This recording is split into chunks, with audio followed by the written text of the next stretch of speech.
اعوذ باللہ من الشیطان الرجیم بسم اللہ الرحمن الرحیم صلی اللہ علیہ وآلہ وسلم۔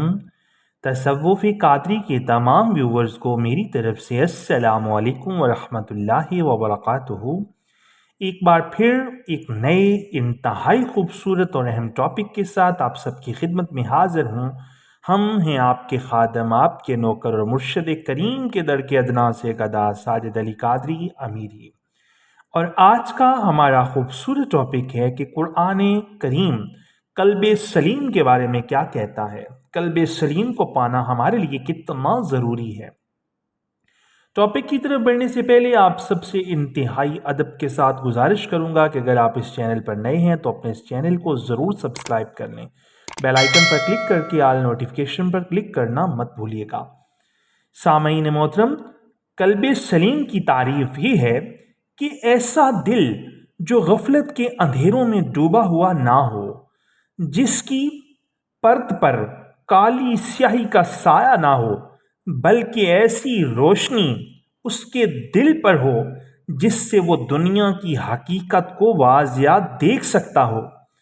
قلب حقیقت کا وہ دروازہ ہے کہ جو کھل جائے تو انسان کو مقام عاجزی کے ذریعے بلند و بالا کر دیتا ہے، اور اگر قلب کا دروازہ بند ہو تو انسان انانیت، ضد، حسد، طمع، لالچ، ہرس، حب دنیا جیسی بیماریوں کا شکار ہوتا ہے، اور ان بیماریوں سے نجات کا واحد حل قلب سلیم ہے۔ سامعین محترم، اللہ کریم قرآن کریم میں ارشاد فرماتا ہے، یوم لا ینفع مال ولا بنون الا من اتی اللہ بقلب سلیم، کہ جس دن نہ کوئی مال نفع دے گا اور نہ اولاد، مگر وہی شخص نفع مند ہوگا جو اللہ کی بارگاہ میں سلامتی والے بے عیب دل کے ساتھ حاضر ہو۔ سامعین، یہ ارشاد روز محشر کا ہے۔ ہم دنیا کی رغبتوں اور لذتوں میں اتنا محو ہیں کہ ہمیں آخرت کی کوئی فکر نہیں، ہمیں اپنی اولادوں سے محبت ہے، اس دنیا کے مال سے محبت ہے، اور اس دنیا کا مال اولادوں کی عیاشیوں کے لیے ورثہ میں چھوڑ جانے اور جمع کرنے کی فکر ہے۔ لیکن اللہ نے واضح کہہ دیا کہ اس نے نہ یہ تمہارے مال کام آئے گا اور نہ ہی اولاد۔ سامعین، اگر کام آئے گا تو سوز بھرا وہ دل جس میں اللہ کی یاد اور محبت کے سوا کچھ نہ ہوگا۔ سامعین، یہی وجہ تھی کہ حضرت خواجہ نظام الدین اولیاء اللہ رحمۃ اللہ تعالی علیہ نے حضرت خواجہ امیر خسرو رحمۃ اللہ تعالی علیہ سے کہا کہ روز محشر اللہ نے پوچھا کہ نظام کیا لائے ہو، تو کہوں گا خسرو کے دل کا سوز تیری نظر کے لیے لایا ہوں۔ سامعین، یہی وجہ ہے کہ حضرت بابا بلے شاہ حضوری قادری رحمت اللہ تعالی علیہ نے کہا کہ کر لے دل دی صفائی جے دیدار چاہیدا، تو جہان تو کی لینا تینو یار چاہیدا۔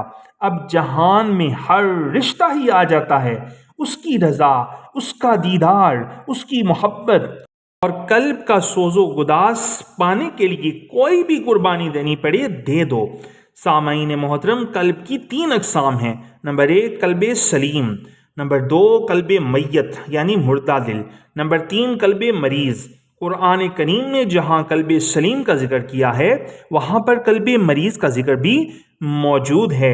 اللہ تبارک و تعالیٰ کا ارشاد ہے، فی قلوبہم مرض فزادہم اللہ مرضا، کہ ان کے دلوں میں بیماری ہے، بس اللہ نے ان کی بیماری میں اضافہ کر دیا۔ سامعین محترم، ہم اللہ سے ڈر کر اس سے معافی مانگ کر یہ بات کر رہے ہیں کہ یہ بیماری ایسی ہے کہ ہر توفیق چھین لیتی ہے، اور پھر یہ بیماری اللہ کے کرم کے بنا دور بھی نہیں ہوتی۔ ایسا مریض صحیح اور غلط میں فرق کو مکمل بھول جاتا ہے۔ دل کا تعلق لذتوں، چاہتوں، شہوتوں کے ساتھ بھی ہے۔ جب دل غافل ہو اور تاریکیوں میں ڈوبا ہو تو وہ نفسانی خواہشات کے تابع ہوتا ہے۔ کامیاب صرف دل وہی ہوتا ہے جو اس کی یاد میں مشغول ہو، جس پر اس کا نور وارد ہو، اور جو اس کے خوف و غم میں مبتلا ہو، جس پر دنیا کی تو کوئی فکر لاحق نہ ہو، جسے ہر وقت آخرت کی فکر ستائے رکھے۔ قلب سلیم پانے کے لیے سب سے پہلی شرط اپنے دل کو اللہ کی یاد میں مشغول کرنا ہے، جو کہ کاملین کے بنا ناممکن ہے۔ اسی لیے حضور دادا مرشد لجپال پیا پاک شاہ امیر الدین حضوری قادری رحمت اللہ تعالی علیہ فرماتے ہیں کہ تیری یاد وچ بہتیاں برکتاں نے، سلا برکتاں دا تیری یاد یارا، تیری یاد نے کیتے آباد سارے، غوث کتب ابدال اوتاد یارا، تیری یاد دے رنگ انوکھڑے نے، تیری یاد وچ بہت سواد یارا، امیر الدین نے بھی تیری یاد اندر کیتا اپنا آپ آباد یارا۔ سامعین محترم، اللہ کریم کا ارشاد ہے کہ ایسے انسان کی ہرگز اطاعت نہ کرو جس کا دل ہم نے غافل کر دیا ہے، اور ہم ایسی اندھی تقلید میں کھوئے ہوئے ہیں کہ ظاہری لبادہ دیکھتے ہیں، چاہے دل دنیا کی محبت میں ہی گرفتار کیوں نہ ہو جس کی ہم تقلید کر رہے ہوتے ہیں۔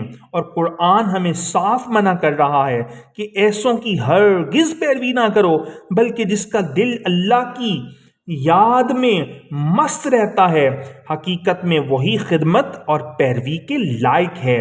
سامعین، ایک جگہ اور حکم آیا ہے کہ اے میرے بندے، تو خود کو ان بندوں کی صحبت میں جمائے رکھنا جو صبح و شام اپنے رب کو یاد کرتے ہیں، اس کی رضا پر راضی رہتے ہیں۔ تیری توجہ اور محبت کی نگاہیں ان سے نہ ہٹیں۔ تو ان فقیروں سے توجہ ہٹا کر دنیاوی زندگی کی آرائشیں چاہتا ہے جو صبح و شام اپنے رب کی یاد، اس کی بندگی اور اس کی خدمت میں گم رہیں۔ اے میرے بندے، تو ان کی مجلس اور سنگت میں بیٹھ اور اپنی نظر ان سے نہ ہٹا، کیونکہ ان کی دید سے ہی تیری آنکھیں ٹھنڈی ہوں گی۔ اسی بات کو سامعین حضرت مولانا جلال الدین رومی رحمت اللہ تعالی علیہ بھی فرماتے ہیں کہ جب تو اولیاء اللہ کی حاضری، ان کی صحبت سے دور ہو گیا تو حقیقتاً تو خدا سے دور ہو گیا۔ سامعین، قلب سلیم پانے کے لیے انسان ہر وقت اللہ کی خدمت میں مصروف رہے۔ یاد رہے، اللہ کی خدمت اس کی خوشنودی اور رضا ہے، اس کے حق کے دین کی خدمت ہے، اور اس کے پیارے بندوں کی خدمت ہے۔ قلب سلیم کی چاہت رکھنے والا جو دم غافل سو دم کافر پہ یقین رکھتا ہے۔ اگر کسی وجہ سے ایک پل بھی اس کی یاد سے غافل ہو جائے تو وہ بے چین و بے قرار ہو جاتا ہے، اور وہ اس پل کو کوستا ہے کہ وہ پل کیوں ضائع کر دیا۔ سامعین، قلب سلیم کو حاصل کرنا کس قدر ضروری ہے، لیکن اپنے قلب کو قلب سلیم یا پاک قلب کیسے بنائیں؟ تو اس کے لیے ہمیں عارفوں کی طرف رجوع کرنا ہوگا، ان سے حقیقی بیعت طلب کرنی ہوگی، اور ان کے کرم سے وہ جو سبق بتائیں اس پر پورے یقین کے ساتھ عمل کرنا ہوگا۔ ان کی توجہ سے ہم قلب سلیم پا لیں گے، کیونکہ قلب سلیم عشق کے بنا ناممکن ہے، اور عشق ہمیں عاشقوں کے بنا نصیب نہیں ہوگا۔ جنہوں نے عشق کا سبق پڑھا ہو ہمیں وہ ہی سبق پڑھا سکتے ہیں، انہی سے ہمیں وہ سبق پڑھنا ہوگا، تاکہ اقبال کی طرح ہم بھی اسی طرح کہیں کہ مکتب عشق کا دستور نرالا دیکھا، کہ جس نے سبق یاد کیا اس کو چھٹی نہ ملی۔ سامعین محترم، اگلی آنے والی ویڈیو تک کے لیے اپنے اس خادم کو، اپنے سنوکر کو اجازت دیجیے۔ اللہ نگہبان، فی امان اللہ۔ ویڈیو کو لائک کر دیں اور حق بات سمجھ کر جتنا ہو سکے ویڈیو کو شیئر کر دیں۔ وصلی اللہ تعالی علی حبیبہ خیر خلقہ نور عرشہ وزینت فرشہ سیدنا محمد وعلی آلہ واصحابہ واولیاء امتہ اجمعین الی یوم الدین۔